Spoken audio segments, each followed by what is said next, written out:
بسم اللہ الرحمن الرحیم۔ السلام علیکم۔ میرا نام شازیہ ہے۔ میں قصور کے ایک چھوٹے سے گاؤں میں پیدا ہوئی تھی۔ میرے ابو ریڑھی لگاتے تھے، کبھی سبزی بیچتے، کبھی سوپ اور کبھی موسم کے حساب سے آم کے جوس کی ریڑھی لگاتے تھے، مگر جو بھی کماتے اس میں ہمارا پیٹ پال لیتے۔ اماں دن رات دوسروں کے گھروں میں کپڑے دھوتی تھیں۔ وہ ہمیشہ کہتی تھیں، بیٹی، انسان کی عزت اس کے کردار میں ہوتی ہے، پیسے سے نہیں۔ میرا ایک ہی بھائی تھا، نعیم۔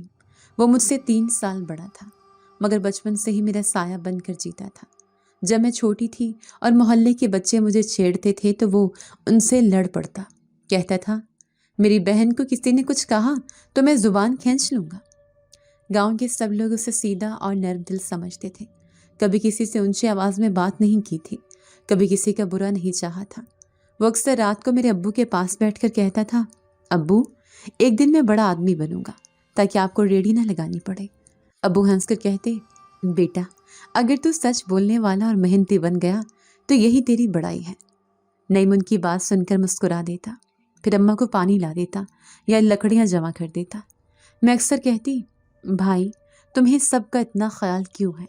وہ کہتا، شازیہ، جو دوسروں کا دکھ نہیں سمجھتے وہ خود کبھی خوش نہیں رہ سکتا۔ مگر شاید خوشیاں ہم جیسے لوگوں کے نصیب میں لکھی ہی نہیں تھی۔ ایک دن صبح سورج نکلا تو گاؤں کے مرد دوڑتے ہوئے جا رہے تھے، عورتیں چوک پر جمع تھیں، بچے رونے کی آوازیں دے رہے تھے۔ میں بھاگتی ہوئی باہر نکلی تو محلے کے ایک لڑکے نے چیخ کر کہا، حویلی والے شاہ صاحب کا بیٹا فراز مارا گیا ہے۔ میں ٹھٹک کر رک گئی۔ فراز؟ وہی جو ہمیشہ اپنی بڑی گاڑی میں آتا تھا اور گاؤں کے لوگوں پر طنز کرتا تھا۔ 5 سال پہلے ہی وہ گاؤں کے پیچھے والی زمین پر خرید کر یہاں پر آ بسے تھے۔ ان کی شخصیت میں بہت طاقت تھی، نوکر چاکر بھی خوب رکھے ہوئے تھے، کمر سے میں حویلی بنوا کر یہاں کے حکمران بن چکے تھے۔ میرے کانوں کو کیسے یقین نہیں آیا۔ میں نے اماں کو بلایا، اماں، یہ کیا کہہ رہے ہیں؟ انہوں نے سر پکڑ لیا، انا للہ و انا الیہ راجعون۔ مگر اگلے ہی لمحے کسی نے کہا، لاش زمیندار کے کھیتوں میں ملی ہے، جو ایریا نعیم کے حصے میں آتا ہے۔ وہاں نعیم مزدوری کرتا تھا۔ فراز کے سینے پر چاقو کے وار ہے اور ساتھ کسی نے نعیم کا نام لیا ہے کہ یہ اس کا کام ہو سکتا ہے۔ ابھی کچھ دن پہلے نعیم اور فراز کی تھوڑی بحث ہوئی تھی، لیکن جھگڑے کی وجہ کوئی جان نہ سکا، جبکہ نعیم نے کہا تھا کہ معمولی بات تھی، لیکن فوراً نعیم نے معافی بھی مانگ لی تھی۔ میرا دل دھک سے رہ گیا۔ ایک عورت نے کہا، کل رات بھی کسی نے نعیم کو فراز کے ساتھ دیکھا تھا، دونوں بات کر رہے تھے۔ پتہ نہیں کیا ہوا، مگر آج صبح فراز مردہ ملا ہے۔ نعیم کہاں ہے؟ کوئی نہیں جانتا۔ میں نے دوڑ کر گھر کے اندر جھانکا، بھائی کہاں گئے؟ اماں گھبرا کر بولی، فجر کے بعد دروازہ کھلا تھا، شاید نماز کے بعد مزدوری پر گیا ہے، مگر واپس نہیں آیا۔ ابھی یہ بات ہو ہی رہی تھی کہ باہر سے شور سنائی دیا۔ دروازہ زور زور سے پیٹا جا رہا تھا۔ شاہ صاحب کے آدمی تھے، ان کے ہاتھوں میں بندوقیں اور لاٹھیاں تھیں۔ میں چیخ پڑی۔ اماں اندر چلی گئیں۔ ابو باہر نکلے اور بولے، کیا بات ہے؟ میرا بیٹا تو صبح سے گھر میں نہیں ہے، مگر وہ کچھ سننے کو تیار نہیں تھے۔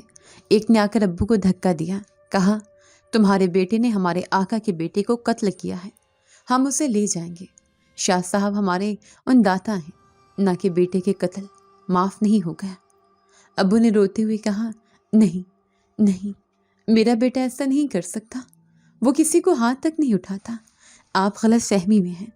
مگر انہوں نے ابو کے ہاتھ پکڑ کر باندھ دیے۔ اماں چیختی رہ گئیں اور میں دروازے کے سامنے کھڑی ہو گئی۔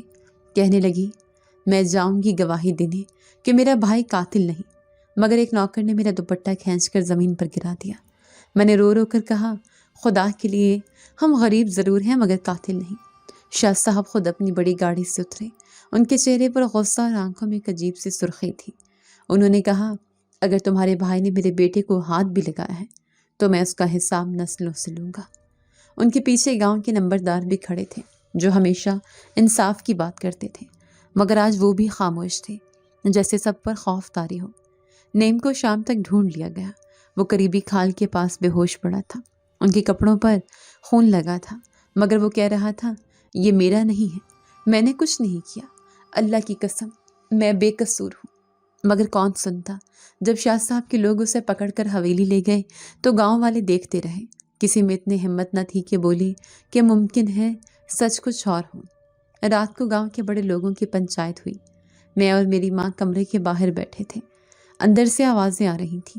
شاہ صاحب کہہ رہے تھے، میرے بیٹے کا خون رائے گا نہیں جائے گا، یا تو تم لوگ اپنی نسل کا خون دو یا میں خود انصاف لوں گا۔ نمبردار نے کہا، شاہ جی یہ معاملہ بڑا ہے، پولیس بلا لیں۔ مگر شاہ صاحب چلائے، تمہیں نہیں معلوم ہم قانون سے اوپر ہیں، ہم اپنا انصاف خود کرتے ہیں۔ میں کانپ رہی تھی۔ میری ماں نے ہاتھ پکڑ کر کہا، بیٹی دعا کر، اللہ رحم کرے۔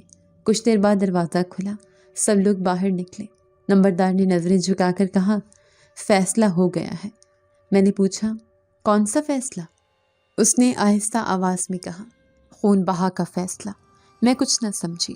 شاہ صاحب آگے بڑھے، میری طرف دیکھ کر بولے، تم نعیم کی بہن ہو؟ میں نے سر جھکا کر ہاں کہا۔ انہوں نے ایک پل کے لیے آنکھیں بند کی، پھر کہا، میرے بیٹے کا خون تمہارے خاندان کے خون سے صاف ہوگا۔ میں تمہیں اپنے نکاح میں لوں گا تاکہ تمہاری نسل میرے بیٹے کے گناہ کا بوجھ اٹھائے۔ میں نے حیرت سے ان کی طرف دیکھا۔ نکاح؟ آپ مجھ سے شادی کریں گے؟ مگر آپ تو میرے باپ کی عمر کے ہیں۔ انہوں نے طنزیہ مسکراہٹ سے کہا، یہ شادی نہیں، خون بہا ہے۔ تمہارے خاندان کے گناہ کا بوجھ تمہارے سر پر رکھنا ہے۔ اگر تم انکار کرو گی تو تمہارے بھائی کو سولی پر چڑھا دوں گا۔ میں نے روتے ہوئے کہا، وہ بے قصور ہے، خدا کے لیے مت کیجیے۔ مگر انہوں نے میرا چہرہ اپنے قریب کر کے کہا، انصاف یہی ہے کہ قاتل کی بہن مقتول کے والد کی بیوی بنے۔ ان کے الفاظ میرے کانوں میں جلتے کوئلے کی طرح گرے۔ گاؤں والے سر جھکائے کھڑے تھے، کسی نے ایک لفظ نہ کہا۔ میں نے ماں کی طرف دیکھا، وہ زمین پر گر چکی تھی۔ ابو نے چیخ کر کہا، نہیں، میری بیٹی کو معاف کر دو۔ مگر ان کے منہ پر ایک سپاہی نے چوٹ مار دی۔ میں نے دیکھا ابو کے ہونٹوں سے خون بہہ رہا ہے۔ میں دوڑ کر ان کے پاس گئی۔ انہوں نے میرا ہاتھ پکڑ کر کہا، بیٹی صبر کرنا، اللہ بڑا ہے۔ میں نے کہا، ابو میں نہیں جاؤں گی۔ مگر ابو نے دھیرے سے کہا، جا بیٹی، شاید اسی میں ہماری جان بچ جائے۔ اگلی صبح مسجد کے صحن میں نکاح ہوا۔ گاؤں کے سارے لوگ جمع تھے۔ امام صاحب نے نکاح کے الفاظ پڑھے۔ میرا دل کانپ رہا تھا۔ میں نے سنا شاہ صاحب نے اونچی آواز میں کہا، قبول ہے۔ میں خاموش رہی۔ امام صاحب نے دوبارہ کہا، شازیہ بنت عبدالرشید، کیا تمہیں نکاح قبول ہے؟ میں نے آنسو پونچھ کر دیکھا۔ اماں کی آنکھوں سے بھی آنسو بہہ رہے تھے۔ ابو دیوار کے ساتھ بیٹھے کانپ رہے تھے۔ میں نے بمشکل کہا، قبول ہے۔ آواز میری نہیں کسی اور کی لگ رہی تھی، جیسے کسی نے مجھ سے وہ لفظ زبردستی نکلوا لیے ہوں۔ نکاح کے بعد سب چپ تھے، نہ کسی نے مبارکباد دی، نہ کسی نے دعا کی۔ شاہ صاحب کے چہرے پر سکون تھا، مگر مجھے لگا وہ مسکراہٹ کے پیچھے کوئی طوفان چھپا ہے۔ میں نے ان کی طرف دیکھا تو ان کی آنکھوں میں عجیب سی چمک تھی، جیسے وہ کسی اور جہان کے ہوں۔ میں نے دل میں سوچا، یہ کیسا انصاف ہے جس میں ایک بے قصور لڑکی کو سزا دی جاتی ہے۔ مگر پھر یاد آیا، ہم غریب ہیں، ہماری بات کون سنتا ہے۔ جب نکاح ختم ہوا تو شاہ صاحب نے سب کے سامنے کہا، اب یہ میری بیوی ہے اور میرے بیٹے کے خون کا کفارہ بھی۔ اب اس کے گھر والے اس کی صورت نہیں دیکھیں گے، یہ ہمارے خاندان کی عزت کا معاملہ ہے۔ کسی نے کچھ نہ کہا۔ مجھے گھسیٹ کر گاڑی میں بٹھایا گیا۔ گاؤں پیچھے رہ گیا۔ امی کی چیخیں سنائی دیتی رہی، ابو کی آواز کانوں میں گونجتی رہی، بیٹی صبر کرنا۔ میں صرف یہی سوچتی رہی کہ میرا بھائی قاتل نہیں تھا، وہ کبھی کسی کو نقصان نہیں پہنچا سکتا۔ پھر بھی اس کا الزام ہم سب پر لگا دیا گیا۔ مجھے لگا جیسے دنیا اندھی ہے، سچ اور جھوٹ کا فرق کوئی نہیں جانتا۔ میں نے گاڑی کے شیشے سے باہر دیکھا، گاؤں کے درخت پیچھے بھاگ رہے تھے، مگر میرا دل وہیں اٹکا تھا جہاں میرا بچپن دفن ہو گیا تھا۔ میں نے اپنے دل میں کہا، اگر میں کبھی زندہ رہی تو ثابت کر کے دکھاؤں گی کہ میرا بھائی بے گناہ تھا۔ مگر تب مجھے یہ اندازہ نہیں تھا کہ جس گھر میں مجھے لے جایا جا رہا ہے وہ کوئی عام انسانوں کا گھر نہیں۔ میری آنکھوں سے بے تحاشا آنسو بہہ رہے تھے جب شاہ صاحب نے کہا، تمہارے بھائی نے میرے بیٹے کی جان لی، اب تم میری غلام بنو گی۔ میں نے لرزتے ہوئے کہا، میں نے کچھ نہیں کیا، میں نے تو اپنے بھائی کے لیے رو بھی نہیں سکی۔ انہوں نے کہا، تمہیں رونا نہیں چاہیے، تمہیں سمجھنا چاہیے کہ تمہارے نصیب میں یہی لکھا تھا۔ میں نے جواب دیا، نصیب تو خدا لکھتا ہے، بندے نہیں۔ انہوں نے ایک پل کے لیے نظریں پھیری، پھر کہا، خدا نے ہی تمہیں میرے راستے میں ڈالا تاکہ میرے بیٹے کے خون کا کفارہ ادا ہو۔ میں خاموش ہو گئی۔ گاڑی کھڑکنے لگی۔